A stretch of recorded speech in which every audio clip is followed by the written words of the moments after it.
इस लेसन में मैं आपको डिफरेंट टाइप की लीनियर इक्वेशंस सॉल्व करना सिखाऊंगी। और अब हमारी लीनियर इक्वेशन आ गई है फ्रैक्शन फॉर्म में।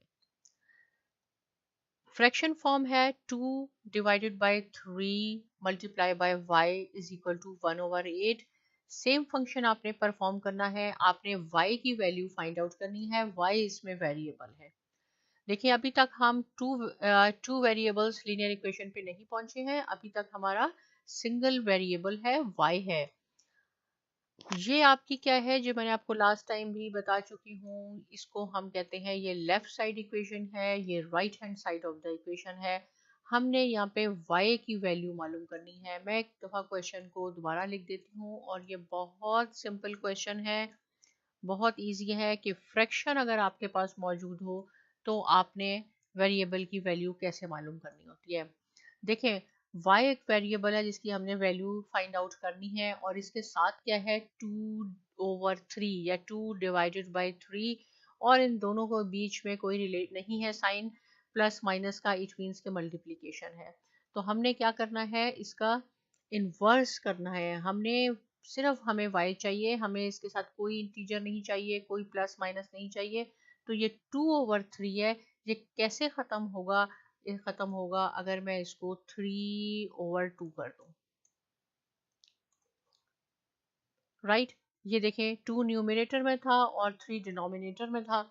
अब मैंने इसको इनवर्स फंक्शन इस पे अप्लाई किया है, 3 न्यूमरेटर में हो गया, 2 इसका डिनोमिनेटर में हो गया, क्योंकि ये आपस में कट ऑफ हो जाएंगे। 2 1 टाइम, 2 1 टाइम, देखिए क्रॉस मल्टीप्लिकेशन हो जाएगी, 3 1 टाइम, 3 1 टाइम, यहाँ आपके पास y रह गया। लेकिन एक और चीज़ जो बहुत इंपॉर्टेंट है वो ये है कि जो फंक्शन आप लेफ्ट साइड पे करेंगे, सेम फंक्शन आपने राइट साइड पे भी करना है। यहाँ आपने 3/2 से इसको मल्टीप्लाई किया है, तो आप राइट साइड पे भी 3/2 से मल्टीप्लाई करेंगे।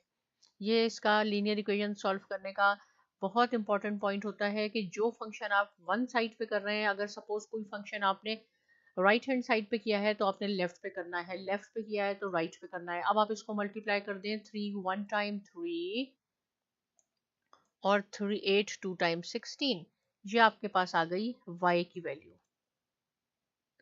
राइट, अब इस क्वेश्चन की ब्यूटी क्या होती है कि आप इसको प्रूव कर सकते हैं कि आपने जो आंसर कैलकुलेट किया है 3/16 ये सही है या नहीं है। कैसे होगा कि ये y की वैल्यू जो है इस इक्वेशन में, जो हमारे पास क्वेश्चन था जहां y लिखा है वहां 3/16 लिखते हैं। Put the value of y in this equation. Right, तो कैसे हो जाएगा, देखिए 2/3 तो हमारे पास था, y की जगह मैं क्या लिखूंगी, y की जगह मैं लिखूंगी 3/16, और वो इक्वल टू किसके था, 1/8 के। ये राइट हैंड साइड पे ये था।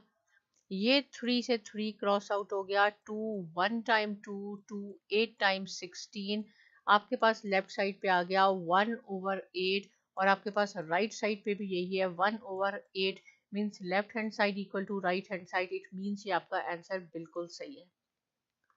एक और क्वेश्चन सॉल्व करते हैं, ये है 2/4 y इज इक्वल टू 1/8। तो कैसे करना है, फर्स्ट स्टेप मैंने क्या बताया आपको, पहले तो हम इस क्वेश्चन को लिख लेते हैं यहाँ पे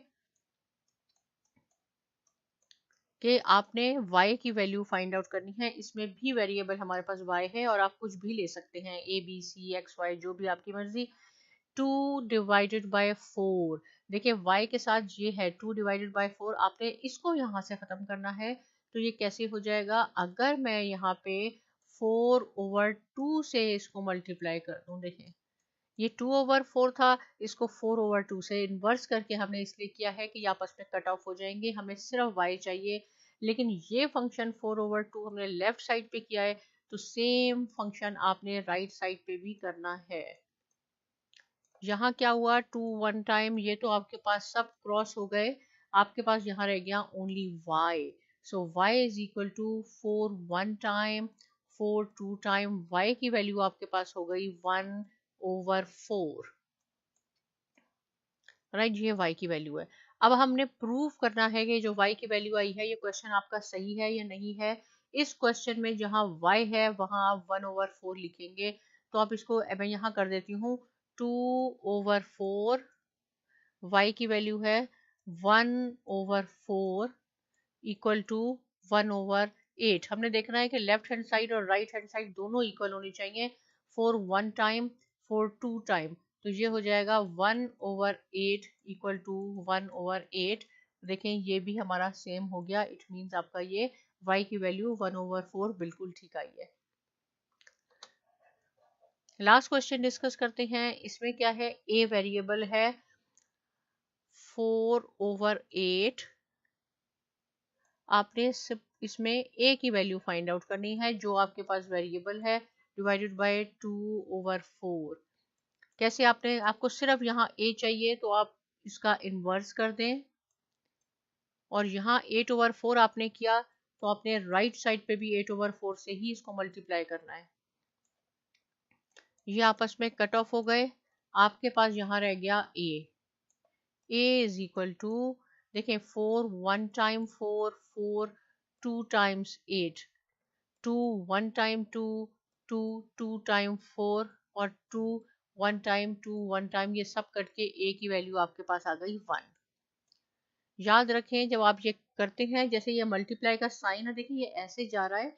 इट मीन्स आप ये और ये आपस में कट ऑफ हो सकते हैं, ये और ये कट ऑफ हो सकते हैं, न्यूमरेटर और डिनोमिनेटर हो सकते हैं। लेकिन कभी आप ऐसे ना करें कि आप न्यूमरेटर को और न्यूमरेटर से कट ऑफ कर रहे हैं और डिनोमिनेटर को, ऐसे नहीं होगा। ए की वैल्यू 1 आ गई। इसको आप प्रूफ करके देखें कि ये वाकई में हमारा क्वेश्चन सही है। ये हमारे पास क्वेश्चन है, ए की जगह हम 1 लिखेंगे। 4 डिवाइडेड बाई 8 मल्टीप्लाई बाय 1, क्योंकि a की वैल्यू 1 है, इक्वल टू 2/4। तो देखें ये 1 वही हो गया, 2 2 टाइम 4, 2 4 टाइम 8, तो 2/4 इज इक्वल टू 2/4। ये बिल्कुल सही है। अगर आप इसको मजीद सिंप्लीफाई करना चाहते हैं तो 2 1 टाइम ये हो जाएगा 1/2 इक्वल टू 1/2। लेकिन यहाँ तक भी आपका आंसर बिल्कुल ठीक है। अगर प्रूव हो गया कि left hand side equal to right hand side, जब हम इसकी वैल्यू यहाँ पुट करते हैं, इट मीन्स कि आपने आंसर सही कैलकुलेट किया है। ये दो मैंने आपके लिए प्रैक्टिस प्रॉब्लम लिखे हैं, ये आपने सॉल्व करने हैं।